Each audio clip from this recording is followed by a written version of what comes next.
Hello, hello, hello. Good morning, good afternoon, good evening. This is the Boomba on your Boom Radio NG. My name, Ola Dolupo. And with me in the studio. Shola Rogers. Okay. So, good afternoon, everybody, again. If you're just joining us for the very first time, this is the bar. This is where we have plenty gist and plenty drinks, just about sports, entertainment, politics, and everything else in between. What? And if you're just listening to us and you want to watch us, you can watch us. We're live right now on YouTube, we're Boom Radio NG, and search for Boom Radio on Facebook. We're live as we speak. Yeah, so just like Dolupo said, of course, for those of you who are watching and you think you want to listen, please go check out boomradio.com.ng and click on the play button. If it's a mobile phone, you will find it at the bottom of your screen. If you're listening from a computer, you'll find it at the top of your screen to the right, both to the right. There's a red button with the play. Just click on play and boom, we're good to go. We're definitely good to go. So, let's get right into today's show. There's a lot of things to actually. It's one of those days where you're like, oh, how are you going to do this in 1 hour? But we're going to attempt to do it. Yeah, well, definitely. There's so much to do. I don't know where to begin at this point. Like, I literally do not know where to begin. But I think we should actually. It's always good to, let me help you out, to give honor to whom it is due. El Presidente is having an exclusive interview he definitely on is. Channels TV today at 7 p.m. and he's supposed to have another one on NTA tomorrow at 8 p.m. So we're talking about President. I did not even know NTA used to still be alive. Go away. I'm just saying. We're talking about President Magodo Buhari of just Nigeria, who will be having a sit down with Channels TV crew and presenters, or presenter as the case may be, at 7 p.m. Yeah, West African time. So, I have a question though. Something just popped in my head. Sorry, kind of weird things that pop in my head. When you say West African time, it's supposed to be like all West African countries, right? Yeah, but it's not. But it's not.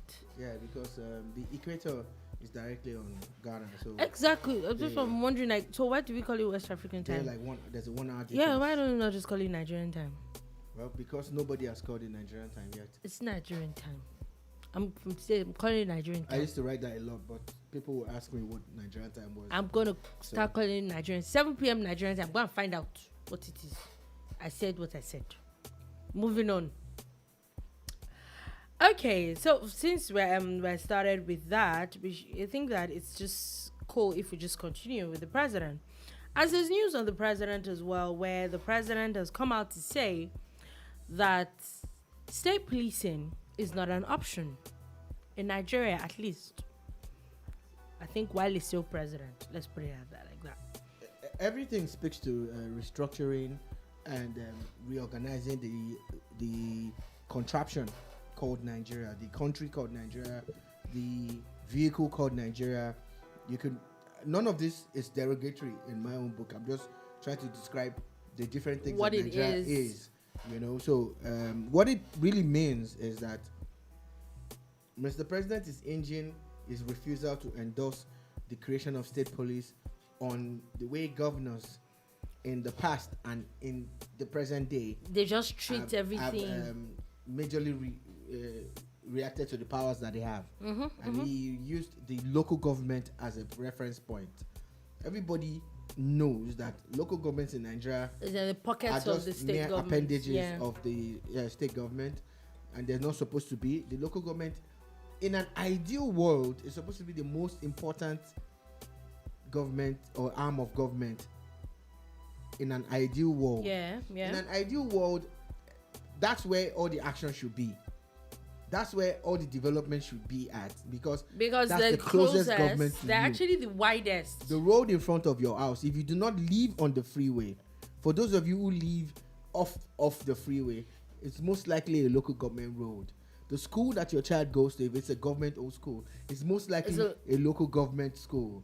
You know, even the private school is under the purview of the local government. The health center that's closest to your house is most likely under a local government. But you see, that's what is supposed to be on paper. But in reality, you find that a lot of the local governments too are peopled by people who do not have an idea and of then what you they're see, doing. Most of the time, and another side to it is you see governors appoint caretakers instead of having elections. Even though, not saying that those elections too are not just people that are endorsed by the state governor or anything. I'm saying that at least there should at least be some level of fairness in this. But you see a lot of governors, 4 years that a governor is there's not one single local government election. It's just a caretaker that he appoints and removes whenever he feels like. So for this reason, because we don't want to go off point, just like Dolupo pointed out, we have governors who will spend an entire term and not do anything about the local government elections. Elections, yeah. Or see how people's franchise, universal. Which I'm even wondering why, in the first place, is even the purview of the governor. Constitutionally, it's the electoral system in the state. So what's the governor's business? The state electoral commission is supposed to be independent. That's what you're talking about. Supposed to be, exactly my point. Supposed to is the operative word there. All of them are still controlled by the purse strings that are held by the governors. Governors, regardless of party, gender, tribe, or creed, are extremely powerful in that sense. But it's because we still don't understand that we're supposed to build institutions. It's not about you, it's about the system in place. Build legacies. So at this point, can you actually blame the president? No, but he's hinging that on all of this. And for this reason, it says, even if you take a look at how the governors have handled their relationships with the local government, there's no need. Because that's what he's saying, that it means that by the time you do a state police and then you put it in the pockets of the governors as well, the governors to become lord and masters and do whatever it is they like with the police. So, but isn't it now time for it to the governors to actually look inward? Well, what that basically means is that Nigeria still needs to be restructured. Yeah, definitely. And that's what it means. We're not having that conversation anymore. Restructuring does not necessarily mean the breakup of Nigeria, but it just means that for us to... It's not working this way. For us to try to carry everybody along, for us to try to listen to all the angles and people's issues, then we definitely need to rearrange what we're doing, what is on ground, and then we now break it down and piece it together and say, these are the things that people have been clamoring for. This is good. Is this it is bad. working? So restructuring is not necessarily about breaking away or creating one republic or two out of the current one. So that's what it is, and that's what Mr. President is saying.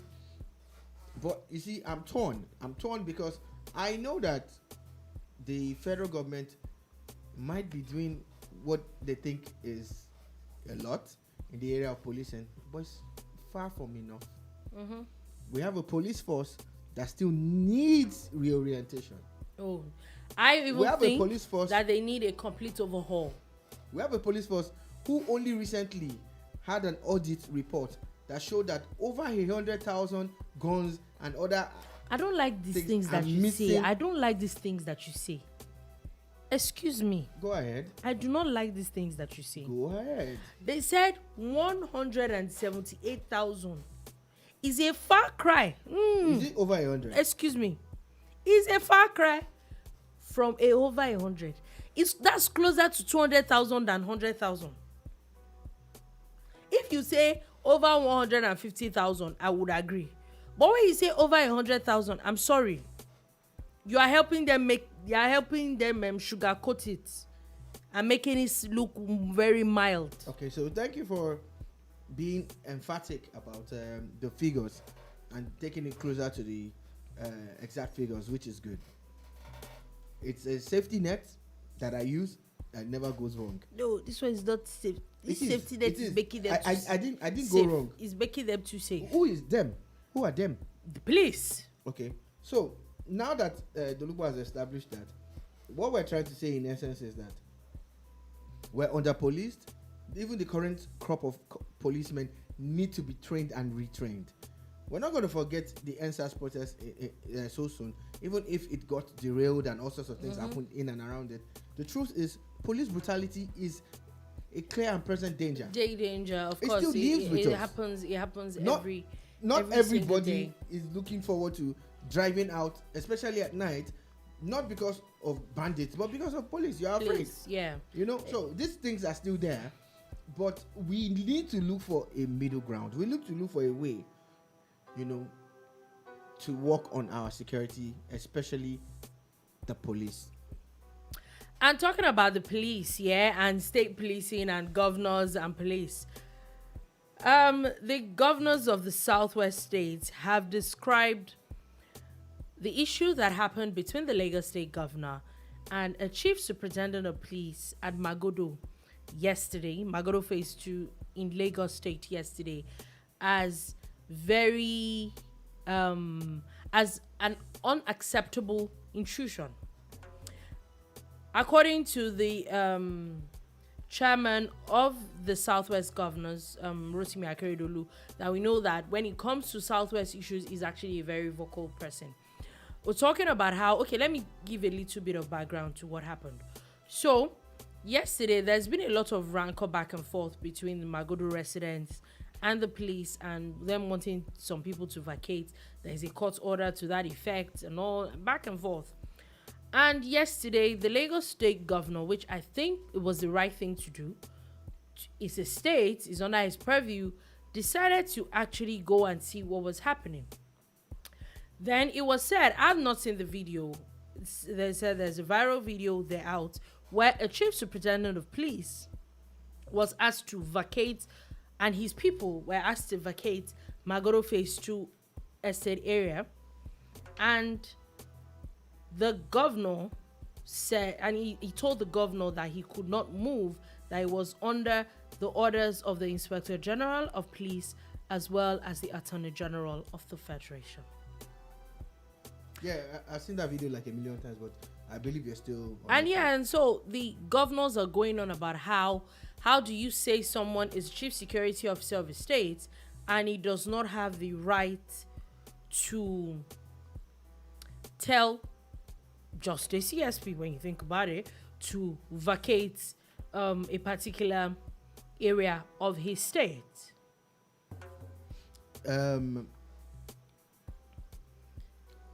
For clarity's sake, and of course based on what we had discussed here yesterday, I know not everybody that saw yesterday's show is saying today, but if you are listening, and it's fine, we can go search for it online. We are on YouTube, Boom Radio NG. You know, the issue with Magodo is an issue with the state government and a judgment that was taken that is not in favor of the state government. State government, yeah.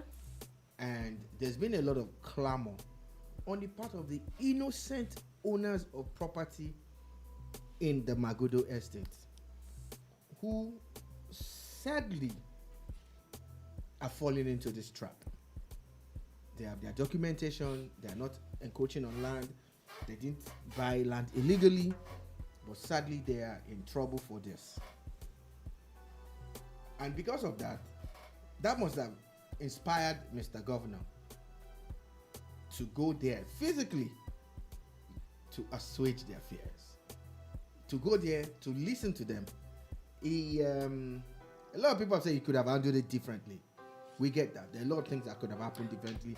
We understand all of that. But he decided to do it physically, which I would not fault him on that. During the protest, and if you understand the layout of Lagos, Magodo is just a stone throw to the governor's office in Alausa. Yeah. You get. So during the protest, it was his name. The placards were all about him. Which, now the judgment, when you really think about it, it's really not the state government's business anymore. It is still the state government's business. They are the ones that are that are at the receiving end of that. No, judgment. that's what I mean. He even said it. It's not in their favor, so they can decide to. They can just judgment. Blank. At this stage they can't do that anymore. No, what I mean that they actually can just blank. It's not in their favor. The Supreme Court judgment did not give them the land, so it is between the old people that own it and the new people that own the land, and that's it.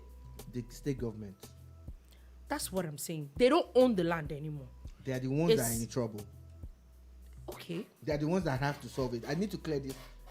We need to really clear it. Because yesterday, you said I tried to make you understand that no, it's still the state government. The judgment concerns the state government squarely and solely, and everything rests on Sanwo-Olu's table. The only excuse you will give him is that it was not his administration. But governance is a continuum. It's a continuum. There's nothing. At the moment, he's a governor. The military government caused this problem when they took that land under the guise that they were going to use it for some kind of development for the state, but ended up giving some parts of that land to their friends and their cronies. And of course, eventually the land was acquired by the state government and they sold. The original owners of the land, seeing this as an aberration, went to court. And they stayed the course. It was a long process. And they got this judgment. What we need to be taking a look at is, what is the interest of the Attorney General of the Federation? In a piece of real estate in Lagos State. That's it. What's his... Why is his name being mentioned? Being mentioned at all? If you say, okay, the Inspector General of Police, maybe they're trying to take out the the orders of the court. The court actually has a dedicated unit to enforce. No, that's what I'm saying. Judgment. That if you talk about the police, maybe there can be an excuse. But they actually have a unit. But the they don't need the IG. Attorney General. I'm like, okay. By law, because I had to follow up on one or two lawyers. The court has a unit. They don't need the IG to enforce. To enforce it. And there's been no case of violence. It's only when that happens that you now recourse to the police to come and keep the law. To enforce the law. So, my take is that the governor went above and beyond physically by going to Magodo. I think that, for me, what he should have done is to have sent emissaries to the stakeholders, all of them there. That look, he wants to have a sit down. There's a judgment everybody. And all of that. Come to my office. Let's have a sit down. Let's talk. And ask to invite the policeman too. Now, the policeman might refuse to go. The leader of that team, the CSP, might refuse to go. But it will be on record that the governor did reach out to him. You get? Now, what that basically means. No, I don't like, let me be honest with you. How does a CSP? It does not matter. That's the part I can't seem to wrap my head around. Like, you're being sentimental, all of us. No. I think this person, if he's not careful, he's going to end up being a scapegoat in this matter. Let him be a scapegoat. He will know that he was following orders. In the video that went viral, and this is where mischief makers get away with things. The video that went viral, all we heard was the CSP's voice. Not a single image of him. And you would listen to that video over, and the video captured Governor Sanwo-Olu in it. But when you go further and search and talk to other people who were there were other angles where every word he said, he was bowing. To the words that people feel were disrespectful. He was saying, I am too small. I can't call the IG. I can't call the AGF. They can call me. I will receive their calls. But I'm too small to call them. I was sent here. Mr. Governor, sir. He would bow. When I first saw that first video, people were politicizing it. They had already started. A lot of people from opposition and everything had started saying negative and derogatory things. I'm like, okay, yeah. But when I saw two other videos, and every statement that policeman made, he bowed. He was in mufti. He was wearing a green t-shirt and a cap and everything with his face mask. He was bowing to the governor, saying, Governor, we have that picture, the video on our website in the update of the story anyway. There's a 48-second video or so that you can watch if you go check out boomradio.com.ng and search for Sanwoolu, Governor Sanwo-olu and all. So, I'm saying that for optics and all of that, for PR sake and everything, that discussion and altercation could have happened behind closed doors. Yeah. I don't think it's for everybody's consumption. Somebody just decided to take video. No, everybody. The media was there. The media was there. Anyway. Immediately when the man kept on telling him that he was not going to tell him the number of policemen that were there. And I understand why he did that. The governor said, how many men do you have there? He said, where are your men? He said, they're all over the estate. He said, how many men do you have? He said that he can't, for security reasons, I can't tell you, sir. I'm sorry, sir, I can't tell you, sir. Now, people said that was rude, that was wrong. But again, really and truly, should he reveal it, especially when there's from a security standpoint, everybody watching? And but if they were in the governor's office or away from all the cameras, he probably would have said, sir, there are about 400 people here. So maybe so that meeting should have been done behind closed doors. That is my opinion. That's my feeling. But the governor also had to go out there. You see, so that's why I'm trying to balance it, to say he had to go out there. No, I don't even blame the governor, because there were a lot of people Magodo involved. Yeah. And the landlords to say, look, guys, we'll do what we can. Immediately, all of that ended. The governor faced the media and said, don't worry, we know what to do. I'm going to make this call and make that call. He had already made a call to the AGF, who the governor claims told him that he doesn't know anything about what's happening. Okay, so where does the statement of the what's it called? The chairman of the Southwest Governors Forum. Now, because if all that has happened after, why does Governor Akeredolu bring out that statement again? No. This is a reaction to the first video that everybody That's saw. what I'm saying. But what the Southwest governors are saying, and what they are doing is basically putting themselves in Governor Sanwo-olu's shoes. They are saying that should not happen. Have happened at all. And it's because they have all been clamoring for state police. If there was state police, it's not like the federal cannot come, but at least they would actually seek the state permission. Will know. The state will know. No, they will seek permission. That's what I'm saying. The state will know about it before those kind of things. Knowing about it is one thing. Seeking permission is different. Do you understand the gravity? I get what you're saying. That's what I'm saying. Knowing about it is basically saying, we're coming to your state. It's there. So at least they are in the know of the whole thing. That's what I actually mean. Yeah, I know what you mean. I'm just saying that we should not play that up as that's what is important in state police and federal police. It's about jurisdictions and respecting boundaries. You know, a policeman from Lagos cannot go and arrest a policeman in Ogun State. Cannot arrest anybody in Ogun State. But a federal cop can arrest anywhere in the country. But they usually do it with cooperation from the states. That's the way it should be. And that's why we keep saying that Nigeria really needs to be restructured. So a lot of restructuring. So if Mr. President is saying he doesn't support it, I get where he's coming from.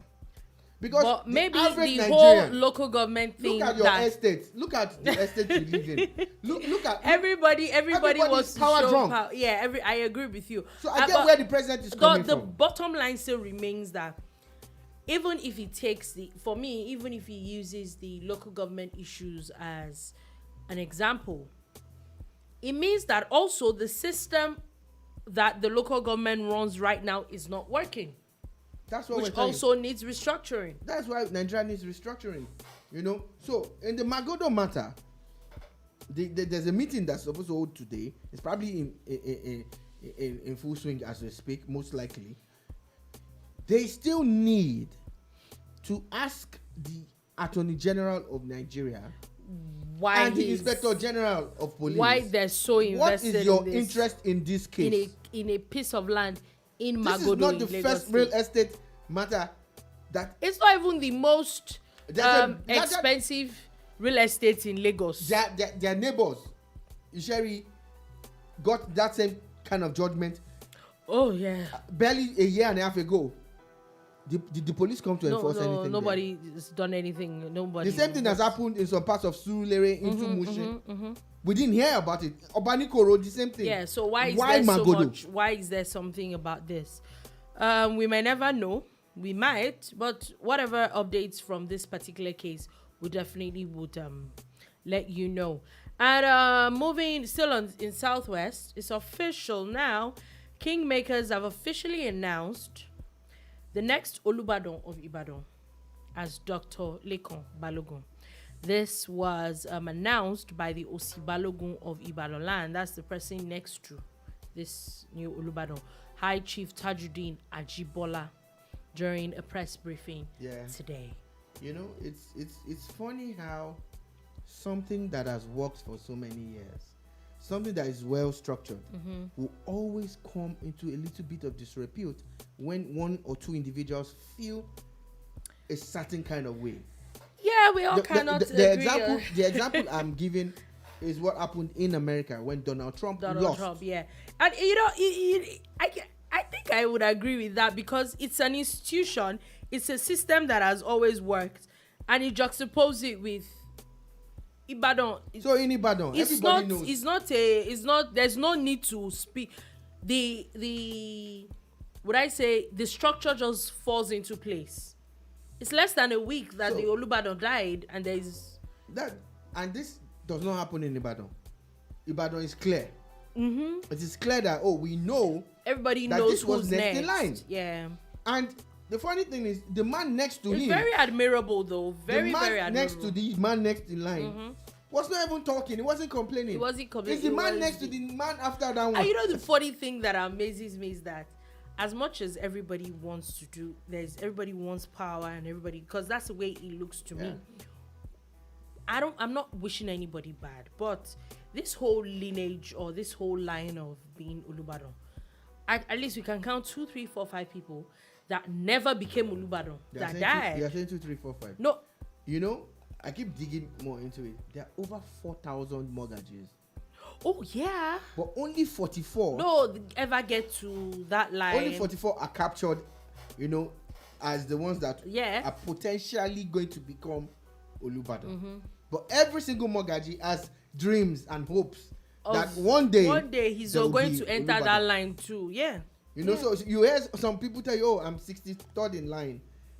And they're proud about it, and there's nothing wrong with that. And there's nothing wrong with that. It's a system, it's a structure, and the structure works. But it's very admirable. Very admirable. I don't like when people go out of their way to cause rancor. Donald Trump. I don't.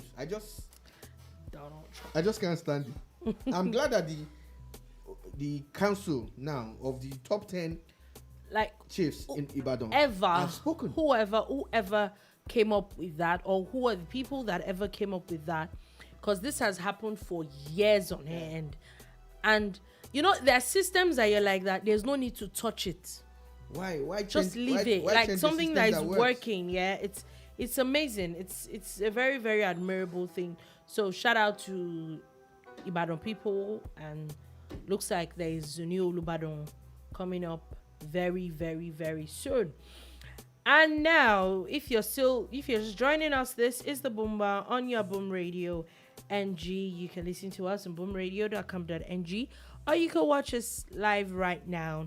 We're Boom Radio NG on YouTube and Boom Radio on Facebook. So let's dive right back into this matter, as I think we should just switch gears a little bit, as we're going all the way to the United Kingdom. There's been a lot of news and a lot of rancor, and this is talking about the former Prime Minister Tony Blair, and it's been said that generally all past prime ministers are appointed as a knight companion of the most noble order of the Garter. That's the oldest and the most senior British order of chivalry. That's the honor that is bestowed on past prime ministers. And now he became a sir. He actually got this honor at the New Year. The Queen give people different knighthood and different honors generally. So as it became a knight, now officially became a knight, a lot of people are going on. As much as 700,000 people in the UK have already signed this petition. And according to the rate at which people are signing the petition, one person is signing every 2 seconds to rip Tony Blair of his knighthood.